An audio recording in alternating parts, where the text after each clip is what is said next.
você sabe o que me irrita? Fora do Brasil, ninguém nunca fala sobre como o Ronaldinho era quando era adolescente.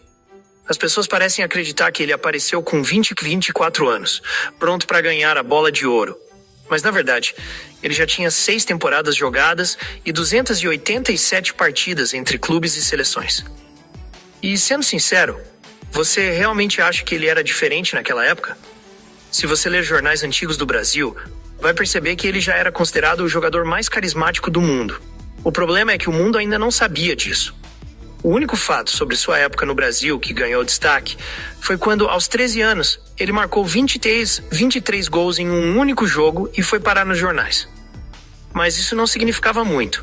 Até Ronaldinho admitiu que os outros meninos eram muito fracos, estavam apenas representando suas escolas e nem sabiam o que era uma verdadeira academia. O que realmente fez dele uma celebridade local desde os 7 anos foi o fato de que seu irmão Assis também era uma grande promessa. Na época, com 17 anos, ele já era um dos destaques do Grêmio, tendo feito gols em finais da Copa do Brasil e se preparando para uma transferência para a Série A. Scolari até disse que Assis era o maior talento do Brasil. Mas o pai de Ronaldinho sempre dizia que o Assis era bom, mas que ele estava esperando pelo caçula, o verdadeiro talento da família. Quase como se estivesse preparando o mundo para algo que, infelizmente, ele não viveria para ver. Nesse mesmo ano, depois de um treino de futsal, Ronaldinho recebeu a notícia que ninguém gostaria de ouvir. Houve um acidente. Seu pai se foi. Ele soubera que seu pai havia morrido de um infarto e se afogado na piscina. Mesmo com esse trauma, Ronaldinho sempre se lembrava de um conselho de seu pai que dizia: quando você jogar futebol, jogue de verdade, jogue bonito. Seu pai, fanático por futebol, fazia até trabalhos extras estacionando carros no estádio do Grêmio para ficar mais próximo do clube. Em uma família de Porto Alegre, bem perto da fronteira com o Uruguai, era muito mais difícil para alguém alcançar o topo do futebol brasileiro. Mas Ronaldinho seguiu em frente, honrando o legado de seu pai. Mesmo quando treinadores o chamavam de jogador de rua e diziam que seu estilo não o levaria a ser um jogador profissional, ele manteve a filosofia do pai. Quando completou 16 anos, ele já estava na seleção sub-17 do Brasil, ajudando o time a conquistar o título sul-americano e ganhando destaque no Campeonato Mundial, onde conquistou o troféu ao lado de seus amigos na frente das pirâmides do Egito. Em seguida, o Grêmio não teve mais opção a não ser colocá-lo no time principal.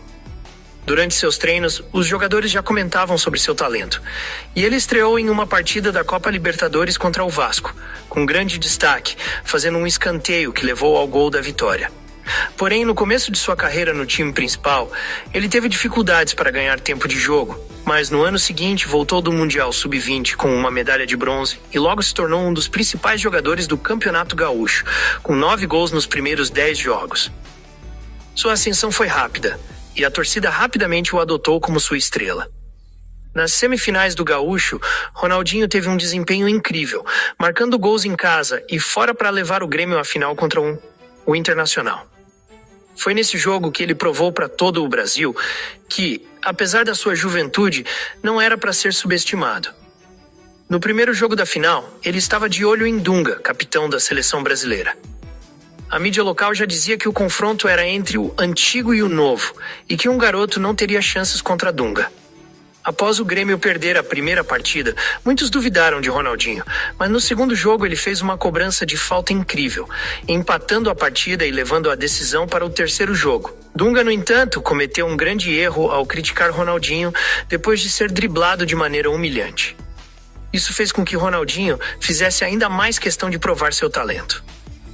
Durante o treino, ele até fez uma aposta com seus companheiros, dizendo que, se pegasse Dunga no mano a mano, faria um drible que o faria se envergonhar. E foi exatamente o que aconteceu. Em uma jogada, ele passou por 4 defensores e fez um gol que quase garantiu o título para o Grêmio. Minutos depois, ele teve a chance de enfrentar Dunga novamente. E dessa vez fez um drible tão impressionante que até sua mãe disse que ele não a havia criado para humilhar alguém daquela forma. Para finalizar, ele ainda deu um sombreiro em Dunga e garantiu o título, enquanto os torcedores invadiam o campo para agradecer a ele. E Ronaldinho declarou que poderia ter feito muito pior. Que Dunga teve sorte de ter se saído fácil daquela situação, pois ele ainda tinha muitos dribles reservados para ele. Para piorar a situação, Ronaldinho ainda fez um sombreiro em Dunga, garantindo o troféu enquanto os fãs invadiam o campo para agradecê-lo. Ele não perdeu a chance de dizer à imprensa: poderia ter feito muito pior, ele até saiu fácil. Eu tinha vários dribles reservados para ele e todos tinham o nome dele. Após essa performance, Ronaldinho e Vanderlei Luxemburgo ficaram em uma disputa interna, já que Luxemburgo tinha chamado o jogador para a Copa América, mas estava relutante em incluir seu nome na lista. Felizmente para Ronaldinho, Edilson provocou um tumulto durante uma partida, o que levou Luxemburgo a substituir Edilson por Ronaldinho, mesmo faltando apenas 9 dias para o torneio começar. A convocação foi tão repentina que Ronaldinho soube enquanto ainda comemorava sua vitória no campeonato de Wushu ao vivo na TV, achando que era uma brincadeira. No entanto, 5 dias depois, ele estava estreando na seleção em um amistoso contra a Venezuela. E no seu primeiro toque, levantou a bola sobre um defensor, driblou o outro e fez um gol de meia bola. Embora naquela Copa América ele tenha jogado um papel menor enquanto Rivaldo e Ronaldo o levaram ao título, 10 dias depois começou a Copa das Confederações e ali ele superou todas as expectativas. No primeiro jogo, marcou um gol e fez 2 assistências na vitória de 4-0 sobre a Alemanha. No segundo, fez um único gol contra os Estados Unidos. No último jogo da fase de grupos, fez outro gol contra a Nova Zelândia. E na semifinal, foi impressionante. Com 11 minutos, ele fez seu primeiro gol e antes do intervalo, deu um cruzamento perfeito para Alex. No segundo tempo, começou com uma assistência, fez um gol acrobático, deu outra assistência e, já nos acréscimos, fez um gol que foi, talvez, o gol do torneio. No total, foram 3 gols e 3 assistências em uma vitória por 8-2. Nunca alguém mereceu tanto levantar um troféu, mas infelizmente para ele, nem a bola de ouro, nem a chuteira de ouro conseguiram aliviar a dor da derrota na final, apesar de Ronaldinho ter feito 2 assistências. Na temporada seguinte, começou com uma campanha absurda no Campeonato Gaúcho, terminando a apenas 2 gols do artilheiro, mesmo perdendo várias partidas por estar com a seleção sub-23.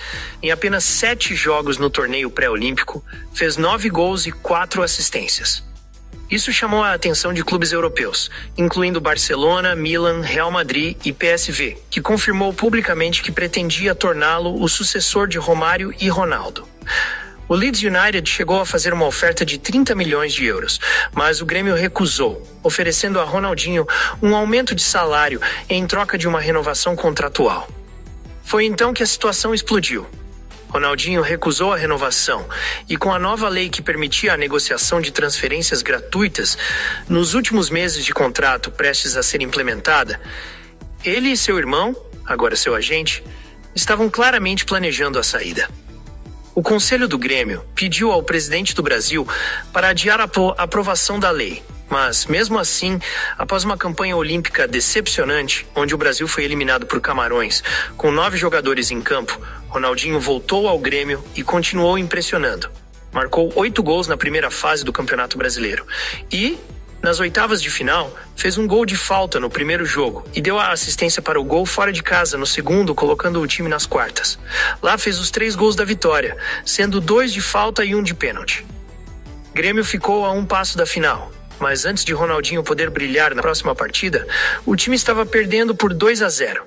Ele ainda fez um gol incrível para tentar a recuperação, além de um outro gol de falta, mas no final, o Grêmio perdeu e os jornais começaram a chamá-lo de Ronaldinho Futebol Clube, pois era claro que o time não seria nada sem ele.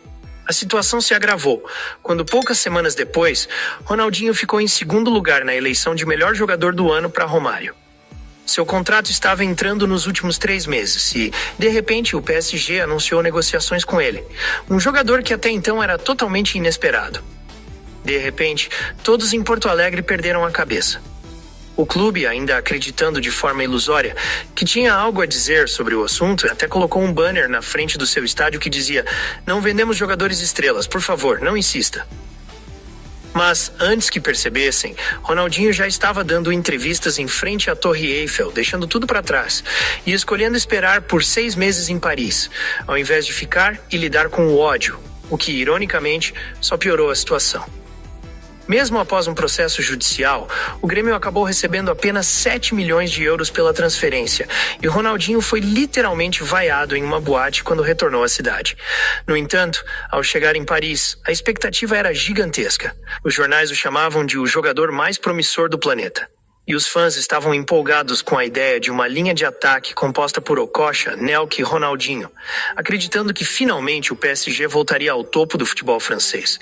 Mas mesmo que no início as coisas não acontecessem como esperado, com o técnico Luis Fernandes se recusando a apressar a estreia de Ronaldinho, o jogador admitiu que aqueles primeiros meses foram mágicos. Tudo que ele tentava dava certo. Quando Nelk saiu no meio da temporada, no mesmo momento em que Okocha se machucou, Fernandes não teve escolha, a não ser colocar Ronaldinho como protagonista. E logo no início do ano, ele explodiu na cena. No primeiro jogo, marcou um pênalti contra o Mônaco. E no seguinte, fez um gol incrível com um chute pelo menor dos espaços. Mas isso ficou ainda mais impressionante quando ele driblou toda a defesa para fazer um segundo gol, que acabou sendo eleito o gol da temporada. Nos jogos seguintes, ele marcou mais um gol de falta, um pênalti e outro gol de falta contra o Lorient, além de 2 assistências para ajudar na vitória de 5-0. Ele ainda fez mais um gol contra o Bordeaux e, para fechar sua sequência, fez talvez sua melhor performance, passando por toda a defesa do Troyes 2 vezes para fazer 2 gols espetaculares e dar 2 assistências incríveis. Isso somou 11 contribuições para gols em 10 jogos da Liga, colocando o PSG no top 4 e nas vagas da UEFA Cup, o que lhe deu credibilidade suficiente para ser titular na Copa do Mundo. Desde o começo, ele foi driblando qualquer defensor que tentasse tomar a bola dele. No segundo jogo, já marcou seu primeiro gol e deu uma assistência para Rivaldo, o que fez novamente nas oitavas de final.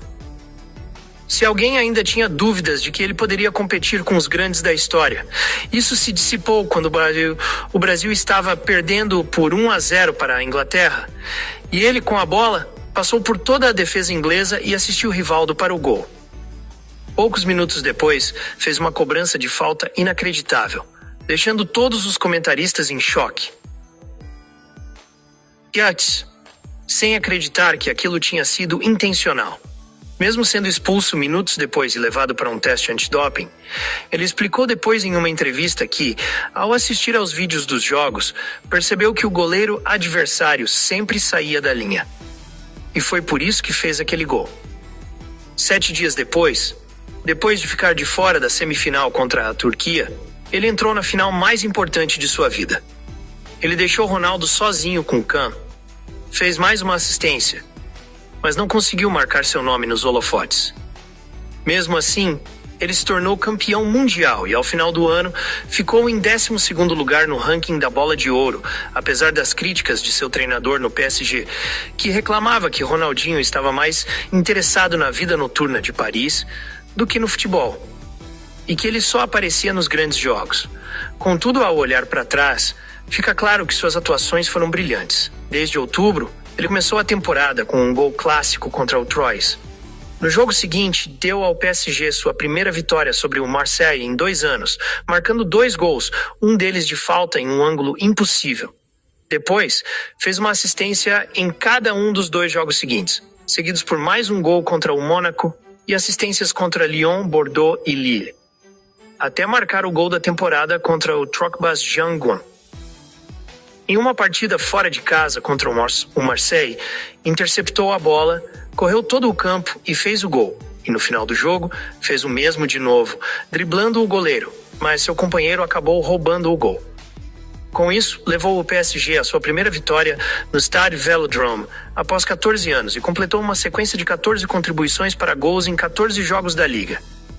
E, em mais um passo impressionante, ele foi responsável por eliminar o Bordeaux na semifinal da Copa da França, marcando mais um gol incrível e um chip ridículo de fora da área. Infelizmente, ele perdeu a final e terminou o ano sem troféus, mas não importava, pois na Espanha, Joan Laporte venceu as eleições no Barcelona e, após prometer aos fãs que traria Ronaldinho de volta ao clube, se viu em uma situação complicada quando o Real Madrid bateu o Barcelona para contratar o jogador. Felizmente, Sandro Roswell, um de seus aliados, sugeriu que o Barcelona contratasse Ronaldinho como alternativa, o que levou o clube a fazer uma oferta de 35 milhões de euros, roubando-o das mãos de Sir Alex Ferguson, que estava a apenas 48 horas de fechar com o jogador para o United. No dia da assinatura, os executivos do Real Madrid zombaram do Barcelona, dizendo que não havia razão para contratá-lo, já que ele era feio e imundo. Mas, 1 ano e meio depois, Ronaldinho foi eleito o melhor jogador do mundo pela FIFA. E quando se tratou de reconhecimento de marca, ele foi capa do FIFA e se tornou o jogador mais amado do planeta, dizendo que não havia razão para contratá-lo, já que ele era feio e imundo. Mas, 1 ano e meio depois, Ronaldinho foi eleito o melhor jogador do mundo pela FIFA. E quando se tratou de reconhecimento de marca, ele foi capa do FIFA e se tornou o jogador mais amado do planeta. Se inscreva no canal, ative o sininho e não se esqueçam de mandar para todo mundo também que esse ano tem bastante vídeo.